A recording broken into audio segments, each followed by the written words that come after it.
우리가 읽은 본문 말씀을 가지고 하나님의 성품에 참여하는 자라는 제목으로 함께 은혜를 나누도록 하겠습니다. 두 번째 시간인데요. 오늘은 덕, 지난 시간엔 믿음, 이번 시간에는 믿음 위에 덕이라는 그 말씀을 가지고 은혜를 나누겠습니다. 우리 함께 제목 고백해 보겠습니다. 시작. 하나님의 성품에 참여하는 자, 덕이라고 써 있죠. 덕. 네. 이 덕은 뭘까? 우리 말씀을 나누기 전에 우리 좌우에 계신 분, 앞뒤에 계신 분에게 주님의 이름으로 사랑하고 축복합니다. 이렇게 한 번만 고백해 보겠습니다. 네, 사랑하고 축복합니다. 네, 사랑하고 축복합니다. 아멘, 아멘. 네, 오늘 새로 이렇게 나오신, 오래간만에 또 나오신 분들이 계세요. 너무나 반갑고 주님의 이름으로 사랑하고 축복합니다. 오늘 하나님께서 크신 하나님의 은혜를 부어 주실 줄로 믿습니다. 우리가 하나님의 자녀라고 그랬죠. 하나님의 자녀는 누구를 닮아가느냐? 아버지인 하나님의 성품을 닮아가야 된다라고 말씀을 드렸습니다. 근데 오늘 보면요, 신령한 성품이라고 그랬어요. 신성한 성품, 신의 성품, 하나님의 성품, 여러 가지로 이렇게 이제 말씀을 하고 있는데, 그것이 무엇인가 8가지라고 그랬습니다.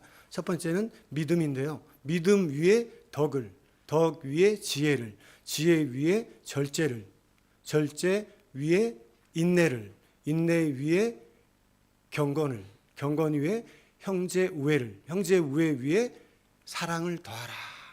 이렇게 말씀하셨거든요. 우리가 닮아가야 하고 날마다 이렇게 변화되어져서 또 열매를 맺어야 될 줄로 믿습니다. 근데 믿음만 있으면 된다. 나는 구원받았다라고 우리가 생각을 하면서 믿음을 가장 중요하게 생각을 합니다. 가장 중요하죠.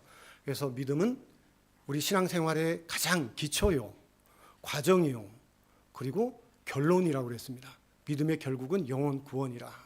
그죠? 믿음으로 영혼 구원을 받게 되는데, 그러면 이 믿음만 가지면 되느냐? 그게 아니라는 거예요. 오늘 말씀을 보면 믿음 위에 덕을 더하라 이렇게 말씀하거든요.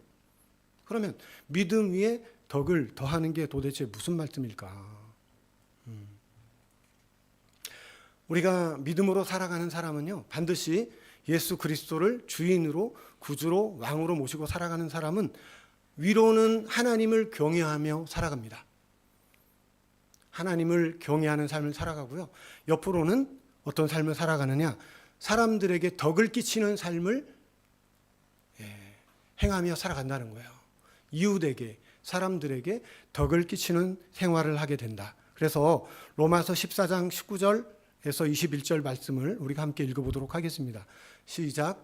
그러므로 우리가 화평의 일과 서로 덕을 세우는 일을 힘쓰나니 음식으로 말미암아 하나님의 사업을 무너지게 하지 말라. 만물이 다 깨끗하되 거리낌으로 먹는 사람에게는 악한 것이라. 고기도 먹지 아니하고 포도주도 마시지 아니하고 무엇이든지 내 형제로 거리끼게 하는 일을 아니함이 아름다우니라. 아멘. 신령한 성품을 우리가 갖기 위해서 이 두 가지를 말씀하고 있어요. 이 두 가지에 힘쓰라고 말씀하고 있는데, 첫 번째가 뭐냐면 화평하게 하는 삶을 살아가라. 화평케 하는 자로 살아가라고 말씀하고 있고, 피스메이커라고 합니다. 그리고 또 두 번째는 뭐냐면 덕을 세우는 일에 힘쓰며 살아가라 이렇게 말씀하고 있어요. 위로는 화평, 그리고 옆으로는 덕을 세우는 그런 삶을 살아가라, 힘쓰라 말씀하고 있습니다. 그러기 위해서는 또 오늘 말씀을 보면 형제가 거리끼는 일은 하지 마라 이렇게 말씀하고 있습니다. 그런 사람이야말로 진정 아름다운 사람이다 이렇게 말씀하고 있거든요. 이 말씀의 배경은 우상에게 바쳐졌던 음식, 재물, 그것을 먹는 것 때문에 이 말씀이 이렇게 나오고 있는 것인데, 우리가 15절 말씀을 보면 이런 말씀이 나옵니다. 15절. 만일 음식으로 말미암아 내 형제가 근심하게 되면 이는 내가 사랑으로 행하지 아니함이라. 그리스도께서 대신하여 죽으신 형제를 내 음식으로 망하게 하지 말라 이렇게 말씀하고 있는 것이죠. 나는 비록 우상에게 바쳤던 음식이지만 그 음식을 먹을 만한 믿음이 있습니다. 그리고 그런 자유도 가지고 있어요. 근데 믿음이 연약한 사람이 내가 그 음식을 먹는 것을 보고 시험에 들거나 꺼리낀다면 그 음식을 먹지 않는 것이 덕이 된다라는 거예요. 이게 덕이 된다는 거예요. 덕이. 우리는 누구나 주님 안에서 자유함이 있습니다. 그리고 이 모든 것을 할 수 있는 믿음도 있어요. 하지만 그 믿음과 그 자유를 연약한 형제를 위해서 절제할 수 있어야 된다는 것이죠.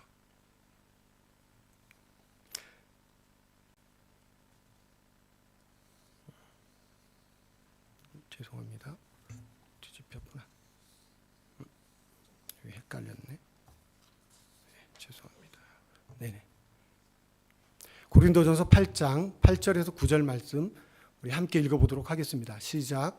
음식은 우리를 하나님 못하나니 우리가 먹지 않는다고 해서 더 못 사는 것도 아니니. 아멘.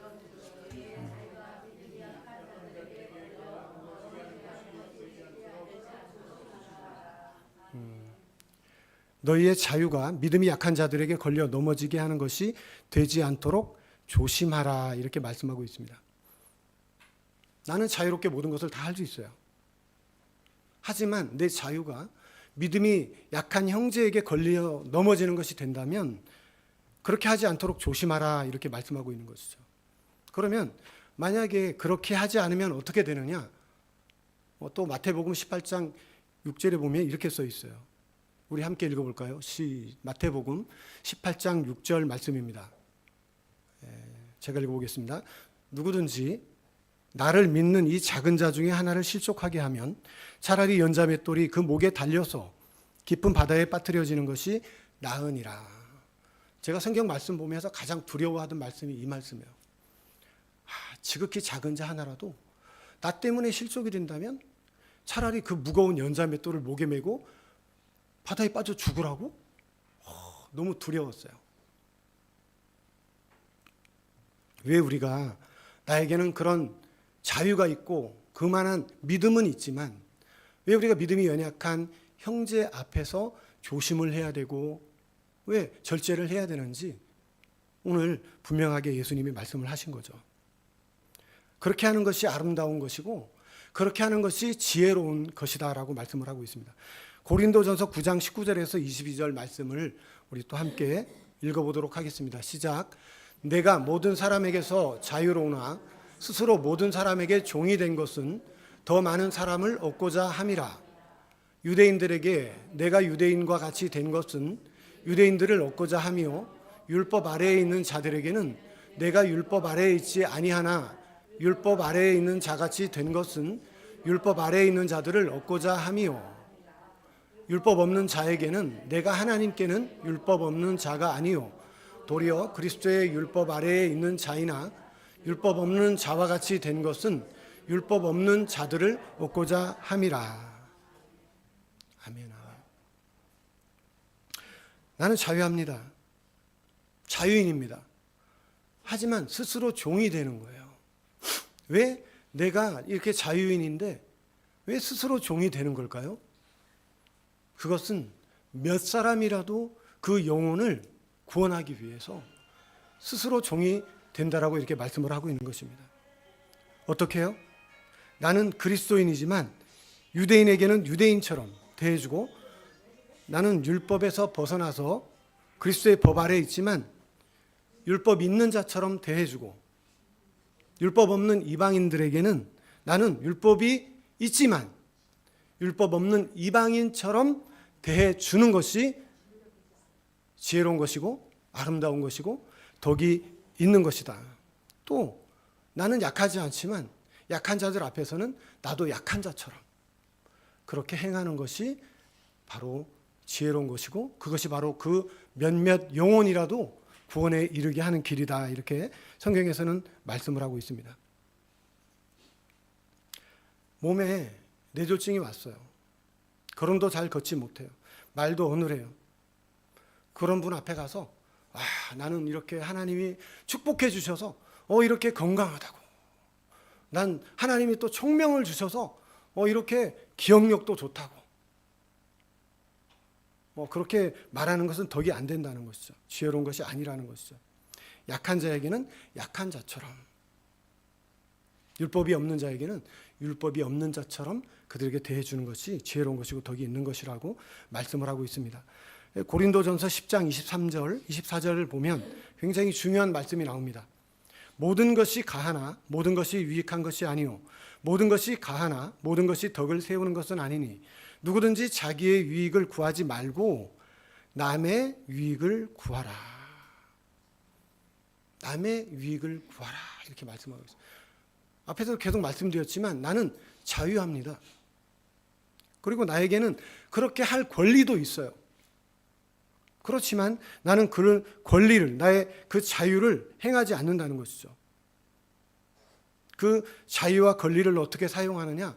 나를 위해 사용하는 것이 아니라 남을 위해 사용해야 된다라고 말씀을 하고 있는 거예요. 남의 유익을 위해서, 다른 사람의 유익을 위해서 구해야 된다라고 말씀을 하고 있죠. 어떻게 해요? 먼저 이것이 공동체의 유익이 되는가? 내가 하고자 하는 내 자유와 권리를 사용하려고 하는데 이것이 과연 공동체의 유익이 있는가? 내가 하는 말과 행동이 진정 다른 사람에게도 공동체에게도 유익이 있는가? 우리 믿는 사람에게는요 3가지 원칙이 있습니다. 그 원칙이 뭐냐면 첫 번째, 내가 하는 말과 행동이 그리고 내가 하는 모든 일이 첫 번째는 하나님의 영광이 되는가? 철저하게 첫 번째는 이거를 우리가 늘 기억해야 돼요. 고린도전서 10장 31절에 보면요 이렇게 말씀하고 있습니다. 그런즉 너희가 먹든지 마시든지 무엇을 하든지 다 하나님의 영광을 위하여 하라. 먹든지 마시든지 무엇을 하든지 모든 것은 다 하나님의 영광을 위해 해야 되는 줄로 믿습니다. 두 번째는 뭘까요? 두 번째는 반드시 공동체의 유익이 되는가를 우리는 따져봐야 돼요. 내가 속한 공동체 그리고 우리는 교회 공동체의 유익이 되는가. 32절에 보면 유대인에게나 헬라인에게나 하나님의 교회에나 거치는 자가 되지 말고 이렇게 말씀하고 있어요. 절대로 공동체에 거치는 자가 되지 말고. 세 번째, 다른 사람에게 덕이 되는가를 보라는 것입니다. 33절에 보면 이렇게 말씀하고 있어요. 나와 같이 모든 일에 모든 사람을 기쁘게 하여 자신의 유익을 구하지 않고 많은 사람의 유익을 구하여 그들로 구원을 받게 하라. 늘 자기 중심적이고 자기를 위해 사는 자가 아니라 남을 위해 사는 자로 살라는 거죠. 다른 사람의 유익을 위해서. 그럴 때 하나님의 구원의 은혜가 임하게 된다는 거예요. 이것이 그리스도인의 삶의 원칙인 줄로 믿습니다. 저와 우리 성도님들은 말하는 것, 행동하는 것, 모든 일, 모든 사업도 마찬가지고요. 이 3가지를 항상 우리는 염두에 두며 살아야 될 줄 믿습니다. 다시 한번 말씀드리면 첫 번째, 하는 이것이 하나님께 영광이 되는가? 두 번째, 이것이 공동체에 유익한가? 세 번째, 남에게도 도움이 되는가? 유익한가? 이 3가지를 반드시 우리 믿는 사람들은 원칙으로 삼아야 된다라는 것입니다. 제자 훈련 받을 때 이 이야기를 많이 이제 적용을 합니다.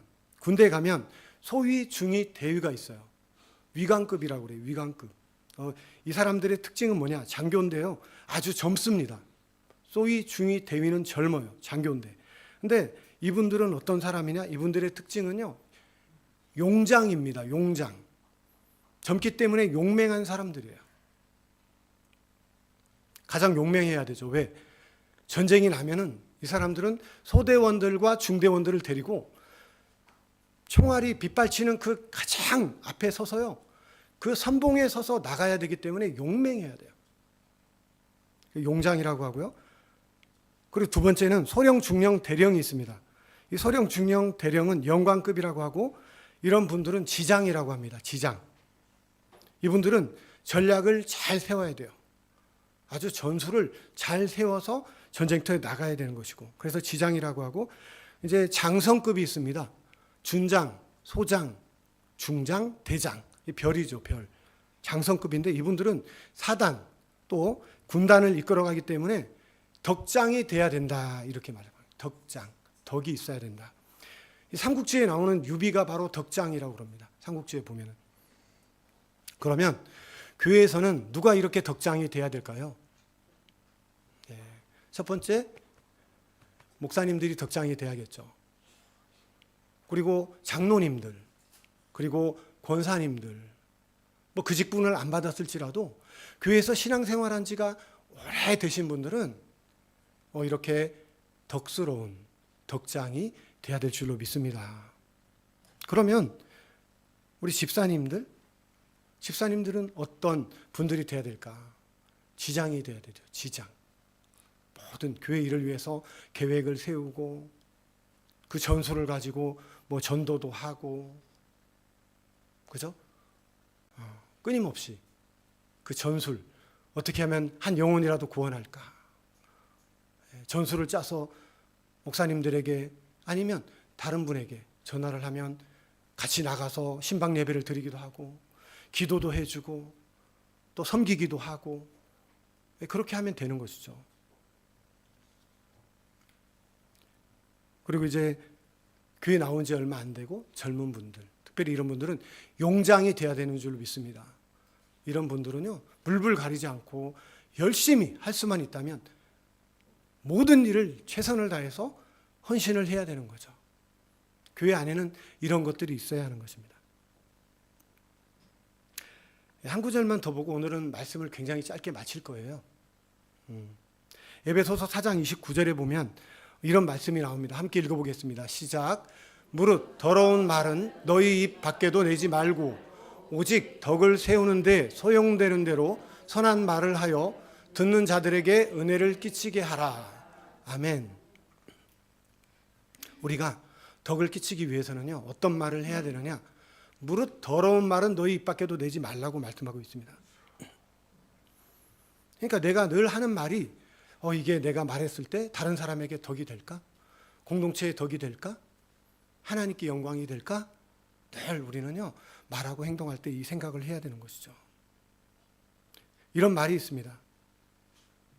그 사람이 하는 말이 곧 그 사람이다. 왜 그런 말이 나오냐면 속에 있는 것이 말을 통해서 나오기 때문에 그러는 거예요.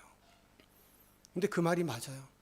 사람과 오랫동안 관계를 갖다 보면 그 사람이 쓰는 언어를 잘 들어보면 그 사람은 이런 사람이구나. 저 사람은 저런 사람이구나라고 우리는 알 수가 있는 것이죠. 그 사람 말을 들어보면 또 말을 굉장히 예쁘게 하는 분들이 있어요. 아무렇게나 말하지 않아요. 생각나는 대로 말하지 않아요. 기분에 따라 말하지 않고요. 아주 말을 적재적소에 맞게 또 예쁘게 말하는 분들이 있다는 거죠. 그런 분들은요, 마음이 아주 예쁜 분이에요. 성경에서도 그러는 거죠. 그런 사람이 아름답다. 이렇게 말을 하고 있는 거죠. 근데 말이 지저분해요. 말하는 것이 굉장히 거칠어요. 더러워요. 그럼 그분은 지저분하고 더러운 분이 맞다라는 것이죠. 근데 말이 너무 거칠어요. 너무 악해요. 그 사람은요, 볼 거 없어요. 그 사람은 거칠고 악한 사람인 거예요. 왜 그러냐? 마음에 있는 것이, 속에 있는 것이 밖으로 입으로 나오기 때문에 그렇다라는 것이죠. 말이 곧 그 사람이다. 우리가 말이 굉장히 중요합니다. 말한 대로 된다고 하잖아요. 그러면 이렇게 말이 중요한데 그러면 어떻게 말을 우리가 바꿀 수 있을까요? 내 말만 계속 바꾸려고 한다고 이 말이 바뀔까요? 그렇지 않아요. 속에 있는 것이 밖으로 나오기 때문에 우리의 속사람이 바뀌지 않으면 우리의 말도 바뀌지 않는다. 다시 말하면 우리의 속사람이 바뀌어야 된다. 예수님이 말씀하셨잖아요. 물과 성령으로 거듭나지 않으면 하나님의 나라를 볼 수 없다. 이렇게 말씀하셨거든요. 근데 이렇게 예수 그리스도 안에서 거듭난 삶을 살아가는 우리가 이제 말을 하잖아요. 말을 하면 그 말은 누구에게 가장 먼저 적용이 될까요? 자기 자신이에요. 내가 한 말을 누구에게 가장 적용이 쉽게 되느냐? 자기 자신, 그리고 가장 가까이 있는 사람들, 특별히 가정에서는 자녀들에게 그 말이 그대로 적용이 되는 줄로 믿습니다. 그러면 우리는 어떻게 해야 될까? 늘 다른 사람을 위해서 복을 빌고 축복하고 덕을 끼치는 말을 하고 선한 말을 하고 늘 어떻게 하면 은혜를 끼칠까 늘 힘쓰고 애를 써야 될 줄로 믿습니다. 그럴 때 그것을 통해서 또 내가 바뀌고 우리 주위가 바뀌어가게 되는 거죠. 이 험담하고 저주하고 비방하고 시기하고 질투하는 그 사람은 결국 그 열매를 누가 먹느냐? 내가 먹고 그 열매를 내가 나중에는요 맺히게 되어 있어요. 누가 다른 사람이 하는 게 아니에요. 내가 하는 거예요. 내가. 근데 덕이 있는 사람은 주변에 가만히 보면요 그런 사람들이 모여듭니다. 근데 덕이 없는 사람, 그런 사람들은 어때요? 주변이? 사람이 없어요. 사람이 없어요. 이 덕이 있는 사람을 다른 말로 뭐라고 하냐면 그리스도의 향기를 흘려보내는 사람이다.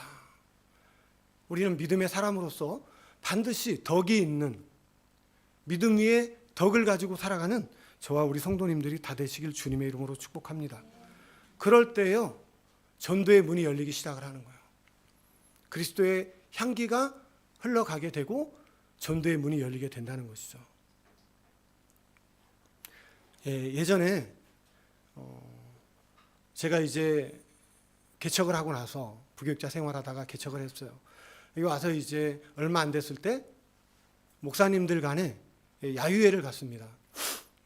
하루 야유회를 갔어요. 그래서 지방으로 내려갔다가 또 바람도 쐬고 맛있는 것도 먹고 그리고 이제 돌아왔어요. 그때 어둑어둑 막 해지려고 하는 그 시간이었는데 중동 시내를 이제 막 오고 있는데 그때 접촉사고가 나버렸어요. 아반떼하고 접촉사고가 났는데 그 차에서 내리는 분을 보니까 여자분이더라고요. 그분은 여자분이고 이쪽에는 이제 목사님들이 봉고차에 가득 타 있고 내렸습니다. 내려가지고 이제 목사님들 두세 분이 앞에 가셨고 그리고 그 여자분도 내려가지고 이제 말을 시작을 하는데 왜 끼어들었느냐? 나는 잘못한 게 없다. 이렇게 서로 시비를 막 하는 거죠. 근데 저는 이제 밖에 이렇게 보고 있었어요. 가까이 가가지고 옆에서 보고 있었는데 그때 이렇게 얘기하는 거죠. 목사님, 빨리 신고하세요. 목사님, 이거는 그냥 넘어가면 안 됩니다. 목사님 하면서 막 그러는 거예요. 사실 제 얘기나 마찬가지지만 그때 그 옆에 서 있으면서 저도 목사잖아요. 아유, 목사라 소리 좀 하지 말지. 왜 저렇게 목사님 하면서 왜 저러지? 저는 얼른 차에 탔어요. 너무 쪽팔려가지고. 그때는 이제 처음이었거든요. 제가 밑에였고 개척한 지 얼마 안 됐을 때예요. 근데 지금도 안 잊어먹잖아요. 너무 쪽팔렸어요. 너무나 덕스럽지 못한 거죠. 너무나 덕이 안 되는 거죠. 여기서 오늘은 말씀을 이제 마무리를 하겠습니다.